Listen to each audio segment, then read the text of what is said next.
Welcome to Desk Geek. If you've been following along on how to get a LAMP server up and running, then this is the next stop for you. So we've done the Ubuntu installation. We have installed our LAMP server on there. We have, if you've watched the next video, we went and we set up a static IP address so that you could get to that router, or that you get to that computer without having to guess what the IP that's going to be assigned to it is.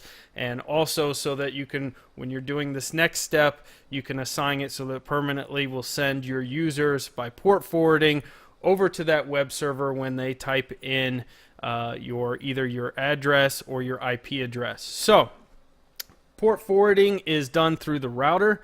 In my case, I have a Netgear X6 Nighthawk, and Netgear makes it pretty easy. You go under the Advanced tab, you go under port forwarding, port triggering, and you set it up here. Now, if you remember in my last video, we set the IP address to 100, so that's what we did here. All I did is I clicked Add a Custom Service, and then I went in the service name, I named it LAMP Server.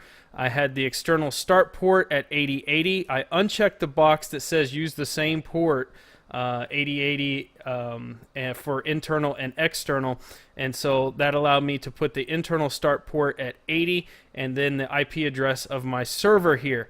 And then you just clicked OK, and boom, you're done. Now, if you have a different type of router, you're going to have to look up the instructions for getting into your router. And also for your password, if you don't know, then it's probably just the default admin whatever, and you'll be good to go. Once you get in there, you may have some trouble finding something as nice as Netgear laid out here, where it's just called port forwarding and port triggering. Yours may be gaming under sections like that, because that's a lot of times where people will do port forwarding. They generally aren't creating web servers. If you find sections related to Telenet and things like that, you may find it in there also. But worst case scenario, go look up the documentation for your router online and find out. And we've already tested it here, so we're getting to our splash page. Hopefully you guys can see that.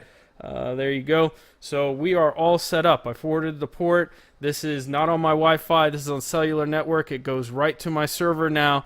So now is my time to go in and set up WordPress to install, which we'll do in the next video, so that your users are actually seeing a website and not seeing this. We're going to have a lot of fun with this. We're going to continue this series of videos.